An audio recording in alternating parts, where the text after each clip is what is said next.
Praise the lord. Voice of Jesus కార్యక్రమాన్ని వీక్షిస్తున్న మీ అందరికీ ప్రభు యేసు నామములో వందనములు తెలుపుచున్నాము. వాయిస్ ఆఫ్ జీసస్ కార్యక్రమం ద్వారా వాక్యాన్ని రెవరెండ్ ఎన్ ఆశీర్వాదం గారు అందిస్తారు. మీరందరూ విని దేవుని ఆశీర్వాదం పొందవలసిందిగా కోరుచున్నాము. Praise the lord. దేవునికి మహిమ కలుగును గాక.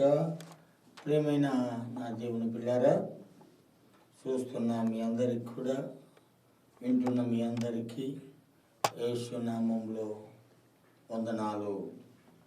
ఈ క్రిస్మస్ దినాలు మనం కలిగి ఉన్నాం. క్రిస్మస్ని కూడా దాటేసాం. ఇప్పుడు మనము హ్యాపీ న్యూ ఇయర్కి సిద్ధపాటు కలిగి ఉన్నాం. సిద్ధపాటు కలిగి ఉన్న నీవు క్రీస్తులో కట్టడగా ఉండాలి. క్రీస్తులో నీవు క్రీస్తును కలిగి ఉండాలి. క్రీస్తు లేనప్పుడు, క్రీస్తు పుట్టక మునుపు అనేక మంది ఆయన మీద నుండి తమ హృదయాలను తీసేసుకున్నారు. రక్షణ లేని అనుభవంలో ఉన్నారు. ప్రభును తెలుసుకోలేని అనుభవంలో ఉన్నారు. మనం జ్ఞాపకం చేస్తే ఇరిమియా రాసినటువంటి గ్రంథము, ప్రియమైన వాళ్ళరా, 17వ అధ్యాయం. ఇరిమియా రాసిన గ్రంథం 17వ అధ్యాయం 5వ వచనములో యెహోవా ఇలాగ మాట్లాడుతున్నాడు. వినండి. యేసు ప్రభు ఇలా మాట్లాడుతున్నాడు. దేవుడు ఇలా మాట్లాడుతున్నాడు. యెహోవా అనగా మనకు తోడై ఉన్నాడు. తోడై ఉన్నటువంటి ఆయన మాట్లాడుతున్నాడు అని వాక్యం చెప్తుంది. ఈ సమయంలో మాట్లాడుతుంటే ఇందాం.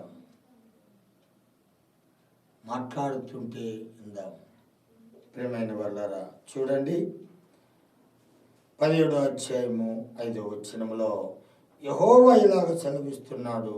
నరులను ఆశ్రయించి శరీరులను ఆధారము చేసుకొనొచ్చు.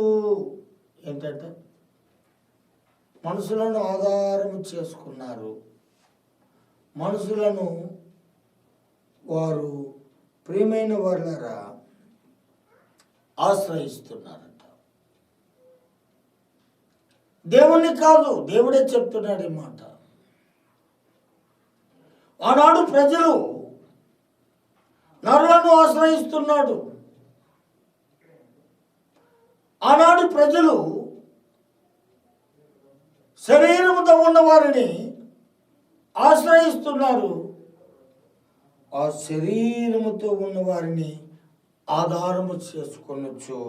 ప్రియమైన వాళ్ళారా, తమ హృదయము యెహోవా మీద నుండి తొలగించుకుంటూ ఉన్నారు. ఆనాడు వారు శాపము కలిగి ఉన్నారు. నరులను ఆశ్రయించడమే కాదు, శరీర సంబంధంగా కలిగి ఉండడమే కాదు, దేవుని మీద నుండి హృదయాన్ని తొలగించుకుంటూ, దేవుని పైన ఉన్నటువంటి ఆ యొక్క విశ్వాసాన్ని తొలగించుకుంటూ, దేవుడు లేడు అనుకుంటూ వారు వేరై శాపము తెచ్చుకొని శాపము కింద ఉంటూ ఉన్నారు. ప్రియమైన వాళ్ళారా, అలాంటి వాడు ఎడారిలో అరవర వృక్షము వలె ఉండును అని వ్రాయబడింది. ఎడారిలో ఒక చెట్టు వలె ఉంటాడంట. అలాగనే ఉన్నారట. దేవుడు లేని ప్రజలు అలాగనే ఉండిపోయినారు. దేవుడి మీద నుండి తొలగిపోయిన వారు ఇలాగనే ఉన్నారు. ఒక్కడే ఉన్నాడు ఎడారిలో. ఎవరు కానని స్థలము, నీళ్లు లేని స్థలము, ఆశ్రయం లేని స్థలము. వారు నరులను ఆశ్రయించారు. దేవుని మీద నుండి హృదయము తీసేసుకున్నారు. ఒకవేళ ఈరోజు నీవు ఆ స్థితిలో ఉంటే మార్చుకో. ప్రియమైన దేవుని బిడ్డ, వాక్యం చెప్తుంది. యెహోవాను నమ్ముకున్నవాడు ధన్యుడు అని చెప్తుంది. యెహోవా మీద నుండి హృదయము తొలగించుకున్నవాడు శాపము కలిగినవాడు. ఈడు ఎడారిలో అరోహర వృక్షంలాగే ఉన్నాడు అని చెప్తూ, మేలు వచ్చినప్పుడు అతనికి కనబడలేదు. మేలు జరుగుతూ ఉంది, బ్రతికిస్తూ ఉన్నాడు దేవుడు. దేవుడు నిన్ను బ్రతికిస్తూ ఉంటే కూడా అనుకుంటుంది, నాకై నేనే బ్రతుకుతున్నాను, మేలు జరుగుతూ ఉంది. ఈరోజు నువ్వు బ్రతుకుతున్నావు అంటే మేలు. ప్రియమైన నా అన్న తమ్ముడు, మేలు జరుగుతుంది నీ మీద, దేవుని మేలు ఉంటుంది నీ మీద. కానీ నీవే దేవుడు లేడు అనుకుంటున్నావు. ఎంత దౌర్భాగ్యం అండి! నిన్ను బ్రతికించడం లేదా దేవుడు? ఏదైనా సహాయముగా మేలు జరిగితే దేవుడు నా ఎందున్నాడు, దేవుడు మేలు చేసినాడు అని చెప్పుకుంటున్నావే, ఆ దేవునికి ఎంత దూరంగా ఉన్నావు నీవు? అందుకని ప్రభు అంటాడు, వీరు నా దగ్గరికి వచ్చి పెదవులతో కనపరుస్తున్నారు కానీ వీరి హృదయం నాకు దూరంగా ఉంది అంటాడు. దూరంగా ఉన్నావు నీవు. ఈ 2023లో అయినా దగ్గరికి వస్తే నీకు మేలేమో, నీ కుటుంబం దగ్గరికి వస్తే నీకు నీ కుటుంబానికి మేలేమో, నీ పిల్లలను నువ్వు తీసుకొని వస్తే దేవుని దగ్గరికి నీకు నీ కుటుంబానికి నీ పిల్లలకు మేలేమో అని ప్రభు నీతో మాట్లాడుతున్నాడు. సూటిగా మాట్లాడుతున్న యేసు ప్రభు మాటలు నిన్ను విని ఆయన మీద అనుకో. ఆయన మీద నీ హృదయం తీసేసుకోవడం కాదు, కానీ ఆయనను ఆనుకో. నిన్ను పరిపూర్ణ శాంతి కలిగిన వాడిగా కాపాడుతాడు. నీకు విశ్వాసం ఉంచుతాడు. విశ్వాసము కలిగి ఉంటే ఆయనకి ఇష్టడై ఉంటావు నీవు. ప్రియమైన దేవుని బిడ్డ, జ్ఞాపకం చేద్దాం, ఎంతకాలం మనము ఆయన మీద నుండి మన హృదయాన్ని తొలగించుకున్నట్లుగా, కష్టాలు నష్టాలు పడినట్లుగా మనం ఎందుకు బ్రతకడం?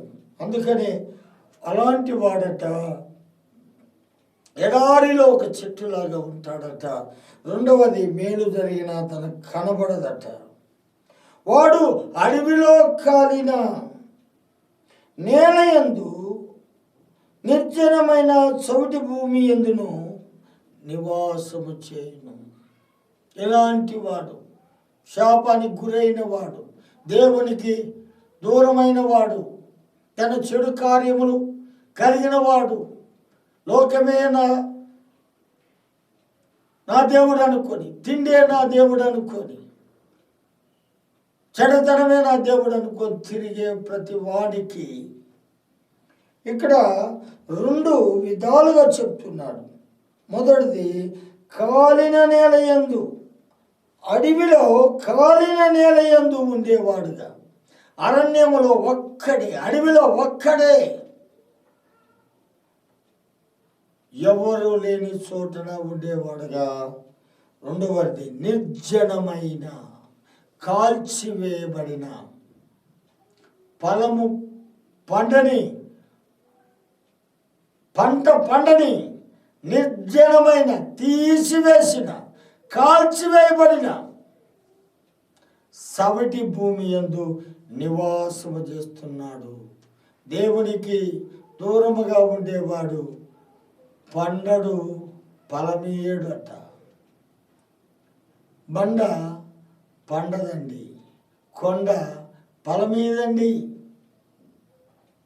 అందుకు కాబట్టి ఇలాంటి వాడు అడవిలో నివాసం చేస్తున్నాడు, ఎవరు లేని స్థలములో.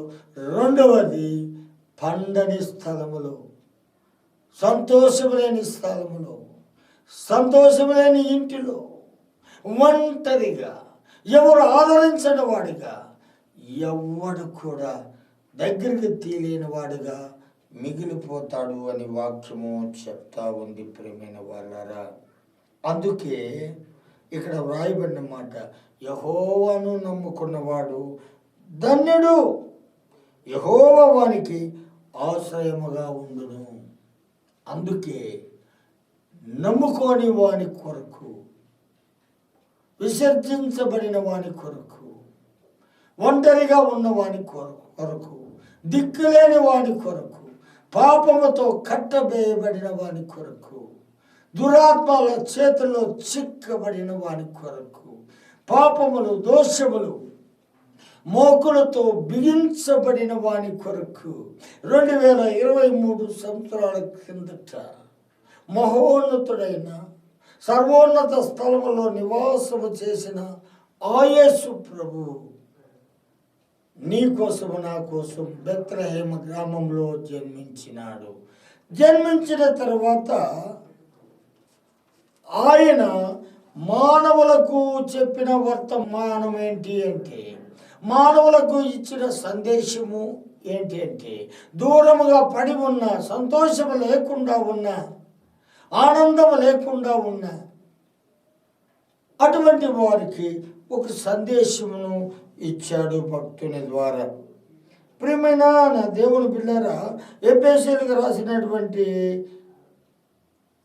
పత్రికలో ఒక మంచి మాట వ్రాయబడింది. ఏంటిది ఆ మంచి మాట అంటే, ప్రియమైన వాళ్ళరా, మరి 2వ అధ్యాయము 19వ వచనంలో, కాబట్టి మీరిక మీదట పరాజనులను పరదేశులై ఉండక పరిశుద్ధులతో ఏక పట్టణమును దేవుని ఇంటి వారై ఉన్నారు. చూశారండి, అడవిలో ఉన్నవాన్ని,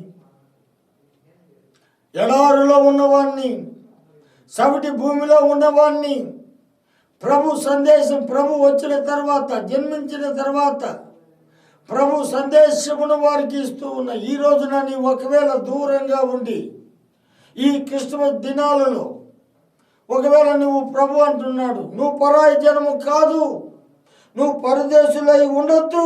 ప్రియమైన వాళ్ళారా, వాక్యం చెప్తా ఉంది, పరిశుద్ధులతో ఏక పట్టణములో దేవుని ఇంటిలో నీవు ఉన్నావు. నువ్వు తక్కువవాడువు కాదు, నీవు తోసివేసి పడిన వాడువు కాదు. నీవు ఎంత పాపివైనా సరే, ఎంత దేవుని దగ్గరికి రాకపోయినా సరే, దేవుడితో నీకు సంబంధం లేకపోయినా సరే, ప్రభు అంటాడు, నువ్వు పరాయి జనము కాదు బిడ్డ, నువ్వు దూరస్తుడు కాదు. దేవుని ప్రేమ నీ మీద పారుతూ ఉంది సహోదరుడా. దేవుని ప్రేమ నిన్ను బలవంతం చేస్తూ ఉంది. దేవుని ప్రేమ నిన్ను రక్షిస్తూ ఉంది. దేవుని ప్రేమ నిన్ను అప్పులో నుండి నిన్ను రక్షిస్తూ ఉంది.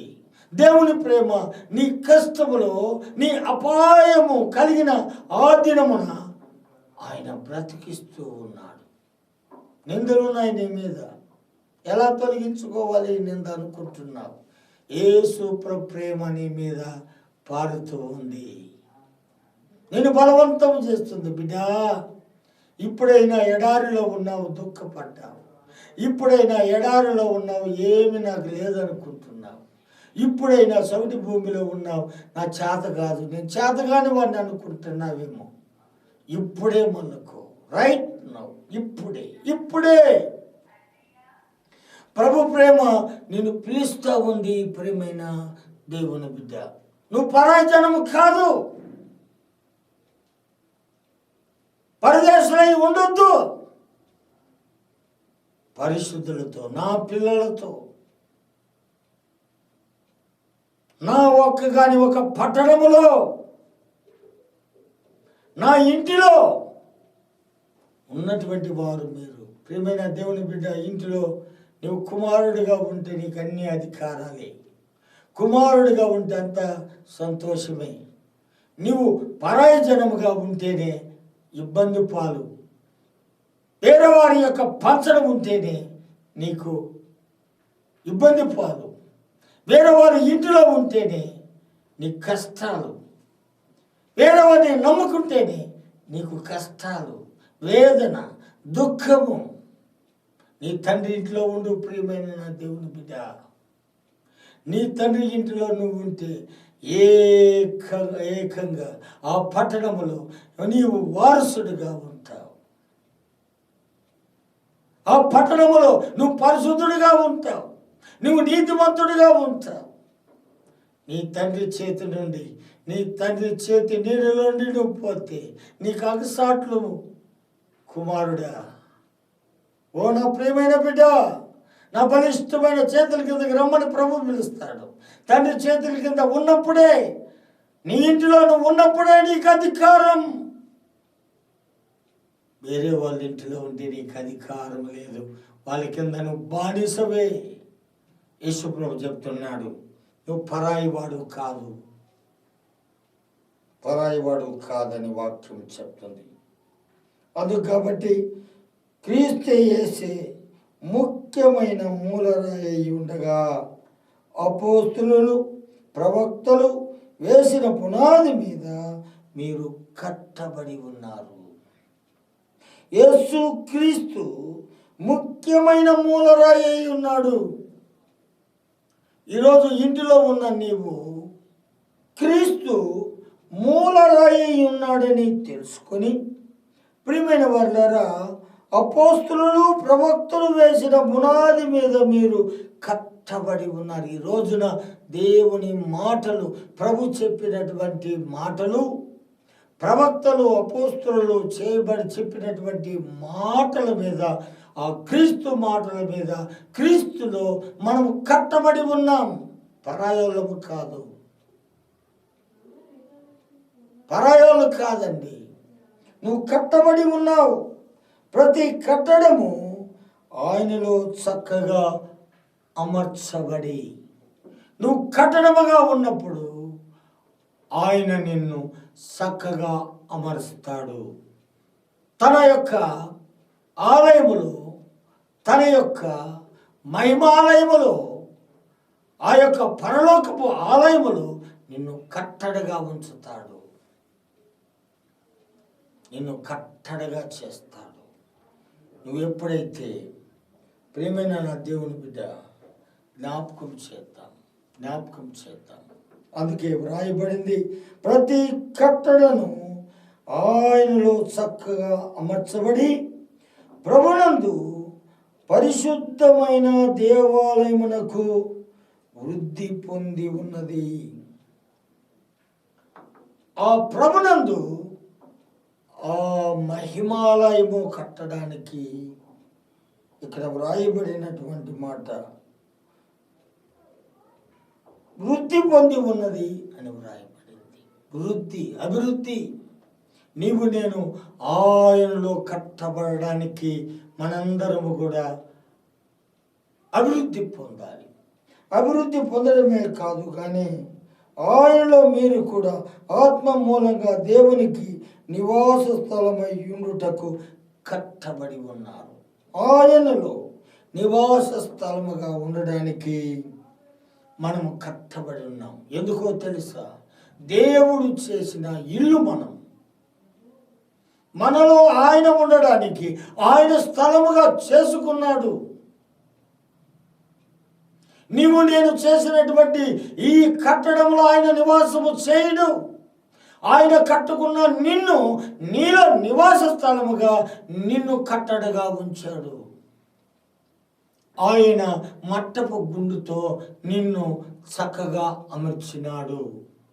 ఆయన చేతులతో నిన్ను చక్కగా అమర్చినాడు అని వాక్యము రాయబడింది. ఈరోజు నువ్వు ఏ కట్టడై ఉన్నావు? ఎవరిలో మలచబడ్డావు నువ్వు? దేవుడు నిన్ను ఆలయముగా చేసుకున్నాడు, ఆయన కట్టడగా చేసుకున్నాడు, ఆయన స్థలముగా ఎంచుకున్నాడు నిన్ను.